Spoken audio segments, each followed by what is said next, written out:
Hello and welcome to this video on how to make PLeane bread. So this will be the evaluation experiment and we'll be using wheat flour. So you've obviously come in contact with me through some literature, or you may have read the patent. So why I'm going into this first step is it's a very important step, and it's to check for soy. This experiment will not work if there's any soy contamination, so I'm just going to go in a little bit in detail, so why that is. So my initial research shows that soy proteins and gluten proteins react in some form. So what it looks like to me is that the soy makes the gluten hard and it makes it hard to digest. Sort of a simple analogy would be one of these epoxy resin repair kits in my automotive, or you're using it for furniture repair, and it comes with a small tube of hardener. Now just one tiny little drop of this hardener, just a minute bit, will set this whole tub hard, and it may take a week or so, but you come back in a month it'll be hard just from one tiny little drop of this catalyst hardener. So it's very important that the soy doesn't come in contact with the gluten. Now, going further into this, it looks like it's a very small, minuscule amounts. I can't quite figure out how much it is, but it could be so small. Say, we'll use the example of this redback spider venom.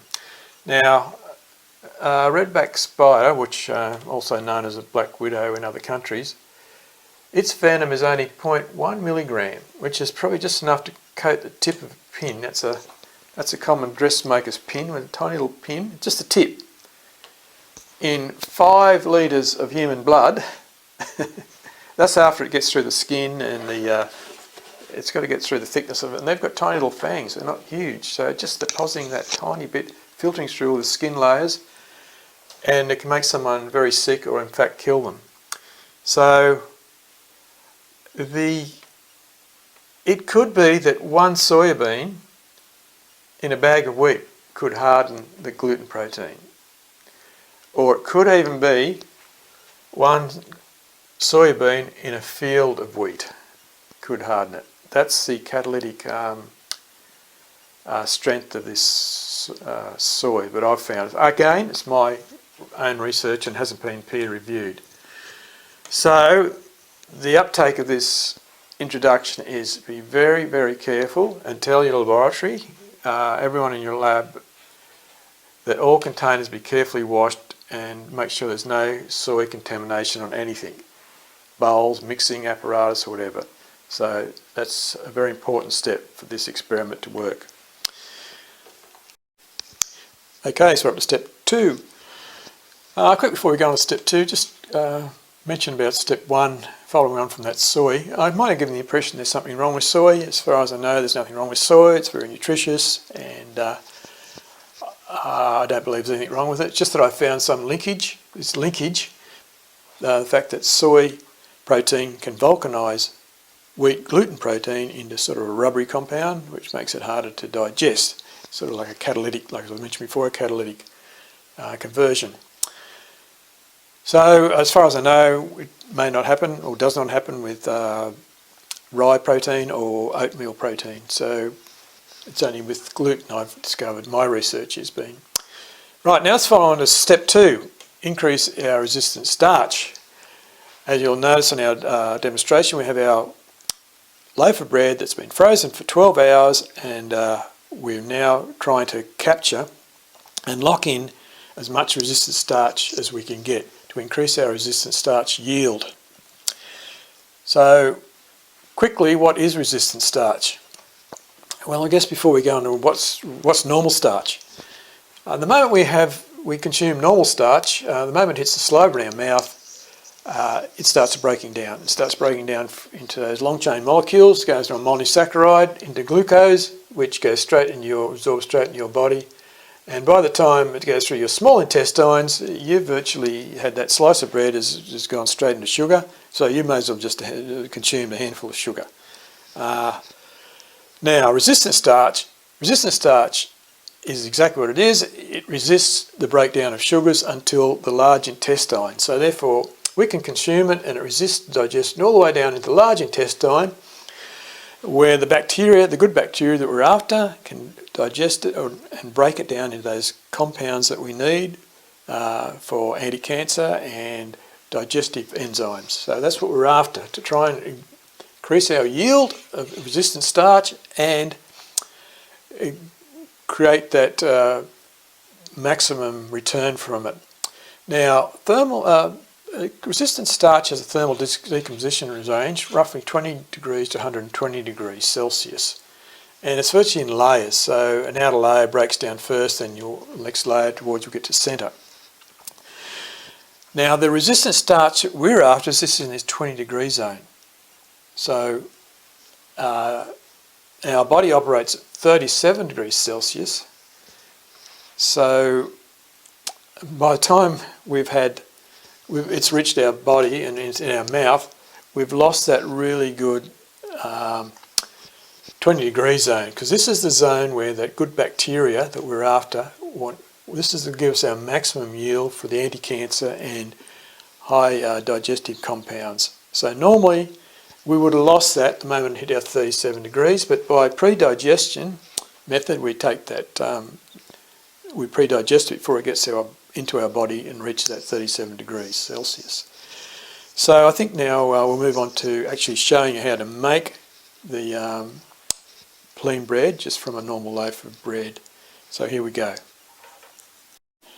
So here we have our frozen loaf of bread. It's been frozen for a few days. Ingredients, just to check for looking for soy. Ingredients: rye flour, unbleached baker's flour, water, yeast and sea salt. Now we'll just put that aside. So let's defrost a little bit more and we'll come back to that while we prepare our culture. So here we go with preparing our culture. Our main ingredients are some A2 milk, 50 ml of kefir, one of those small Yakult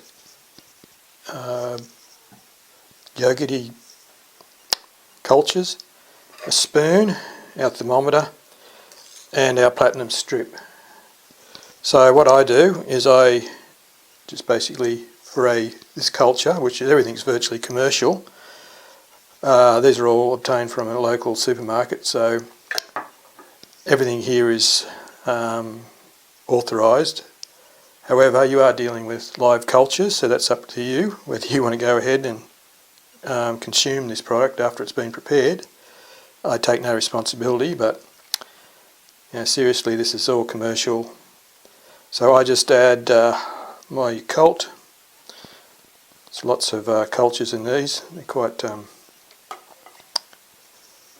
good for this product. The kefir and about 50 ml of just A2 milk. I'm using a light milk because we're really after the protein, not so much the fat here. So I just mix it all up now. Take these things away. Now obviously you'll be, if you were to use this, I would just get a platinum coated spoon, but obviously you'll read the patent to get an idea of what's going on with the platinum. But just simply it's just to speed up this chemical reaction. We're at low temperatures. Our temperature now is 7 degrees Celsius. So we're well and truly below our 20 degrees Celsius for our preserving our resistant starch.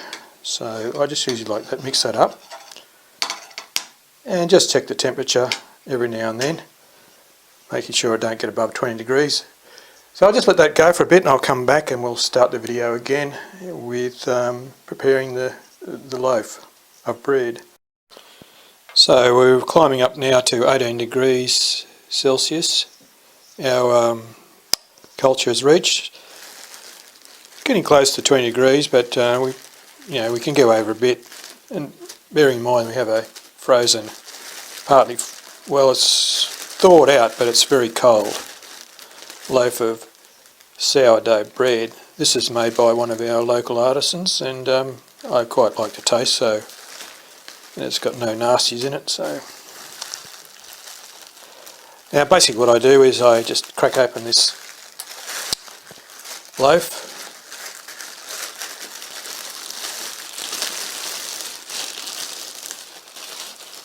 spread it out, just fan it out.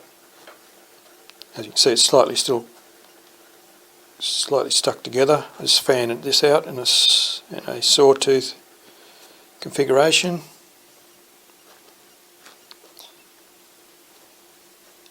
Still frozen. I might just I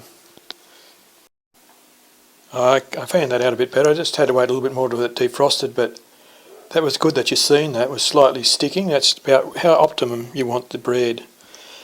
Now, commercially, in a factory, this would all be done in controlled environment, so that would be easy to pick. But this is for the first experiment for people who just want to try this. Also, I just took the opportunity to top up my milk. So we now have got about 80 mils of A2 milk in here. So I think we're ready to go ahead with the preparation. And we're about 18 degrees Celsius, so we're well within spec of our temperature zone. So the first thing I do is this small piece here, we discard that. We need to coat the leading edge of our bread, so we just dip that in. Culture, stack it, the next one.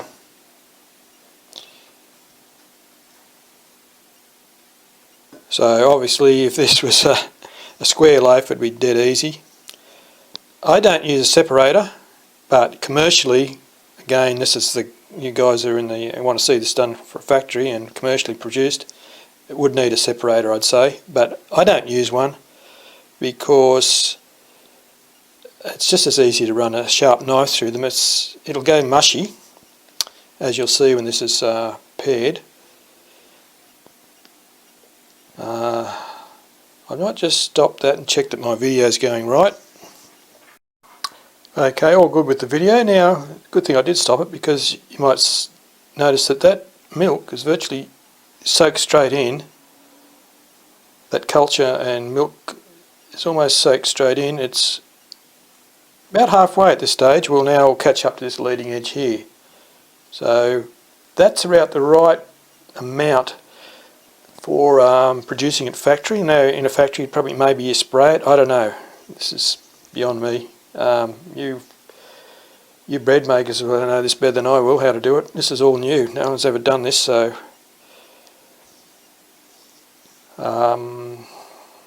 keep stacking, dip and stack.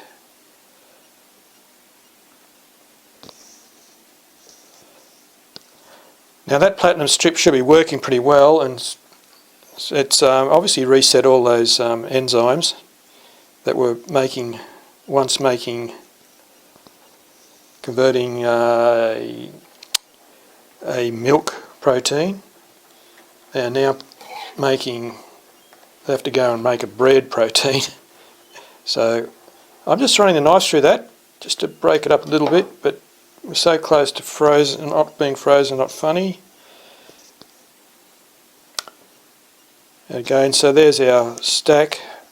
Commercially this will be done obviously in a few seconds. So there's our loaf prepared. Now what I do is usually just turn it upside down and put the bag back on it.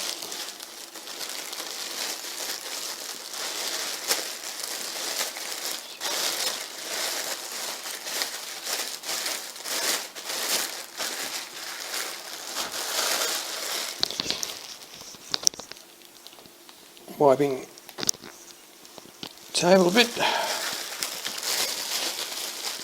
You want a little bit of air in there, that's all good.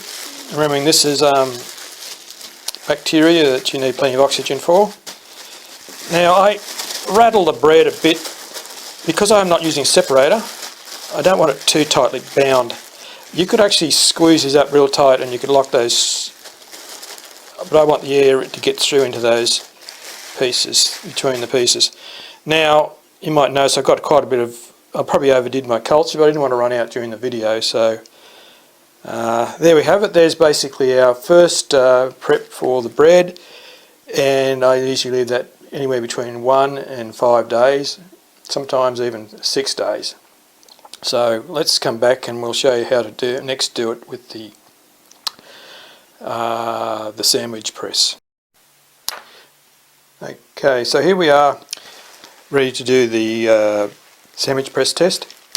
The loaf has been 48 hours since the culture was administered to the loaf, and it's fanning out quite well. No, it appears to be no sticking.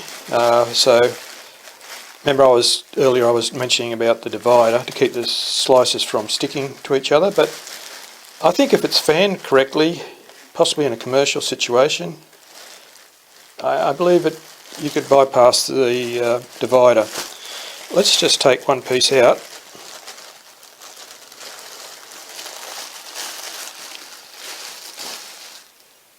Now,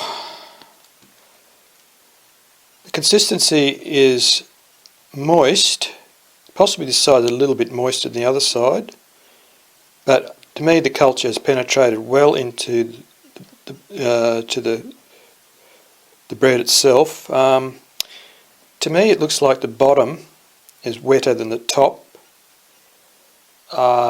which would indicate gravity has migrated the culture down, just through natural gravity. Possibly in a commercial application, the loaf would be rotated.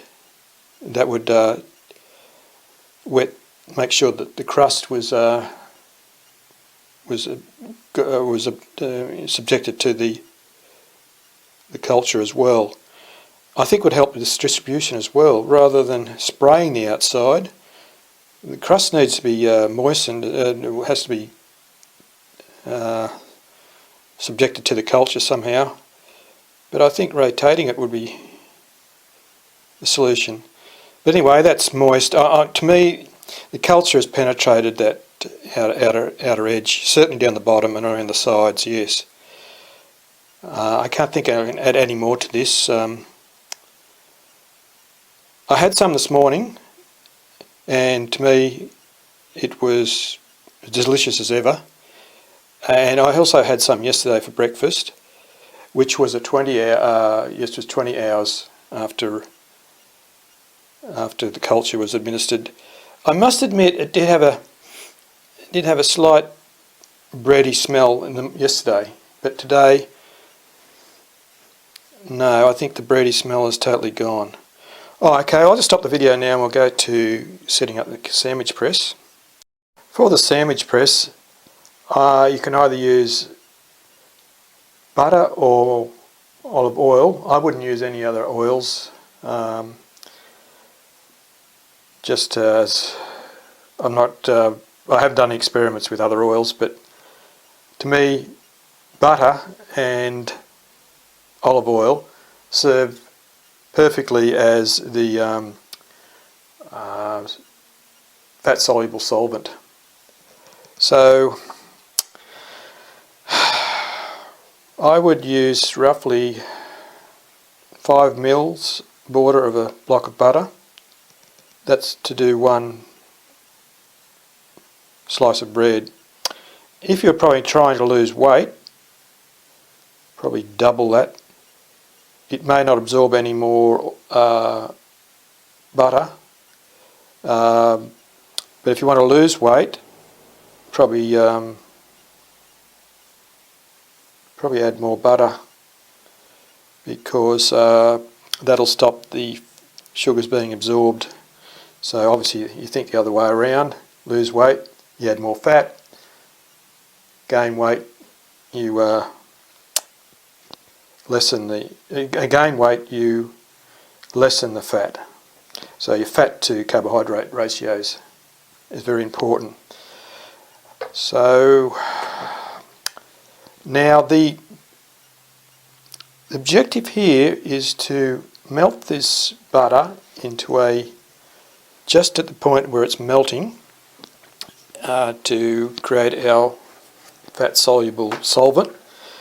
The objective is to dissolve any leftover protein, and certainly the one we'll be really after is the latex. I don't think I know of any other way of dissolving latex proteins that have been vulcanized, so no, to me the latex protein is the thing it irritates me the most. The gluten somewhat, but the latex protein is my Achilles heel, and it took me a long time to discover that was the latex. After it's been baked and vulcanized, it's very hard to digest.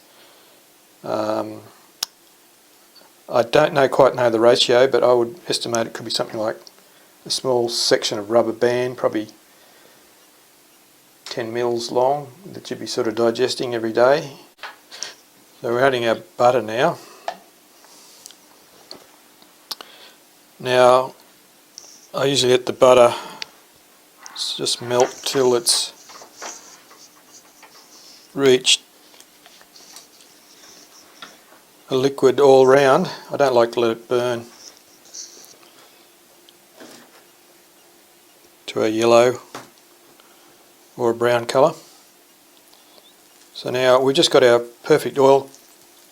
Just as the butter has finally melted, what I do is I just dip the bread one side in the puddle of butter, flip it over,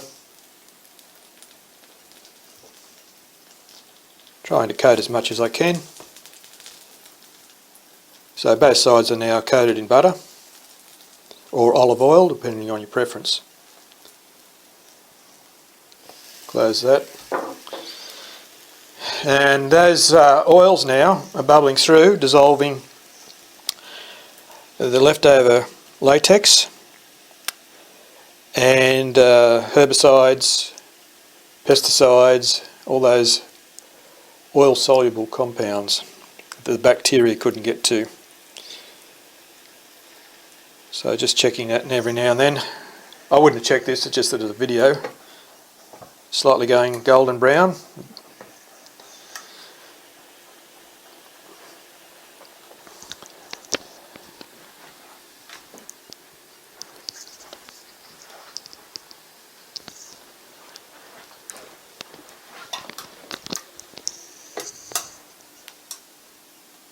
Take a little bit further.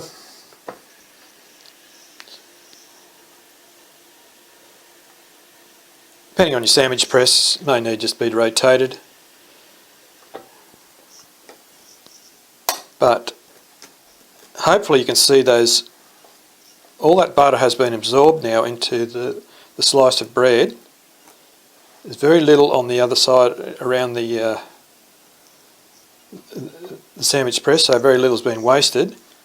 So it's basically all in there, and create a nice piece of French toast. Just a bit longer.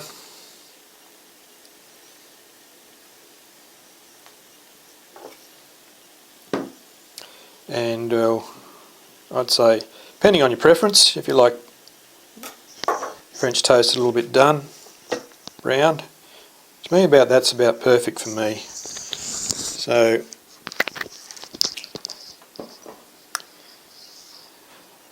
I'll just check the camera to see how that's coming out against that black border.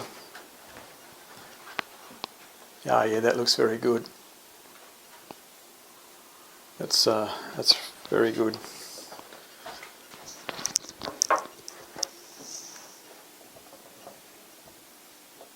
Okay, so there we have it. That would be, to me, a very nice, delicious piece of French toast. I would say that most of the gluten and the latex, pesticides, herbicides, are all been broken down. And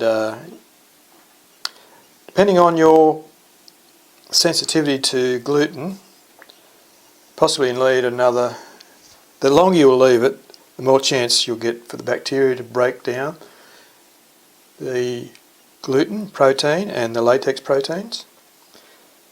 But that final application of those fat-soluble solvent, I think that's the answer to the final prep. But maybe another couple of days, if you, it's up to you. Sometimes I like that quite sourdoughy taste. Remember, we did start with sourdough here. This is a sourdough starter, so a lot of the proteins were denatured on the original, just through making sourdough it does.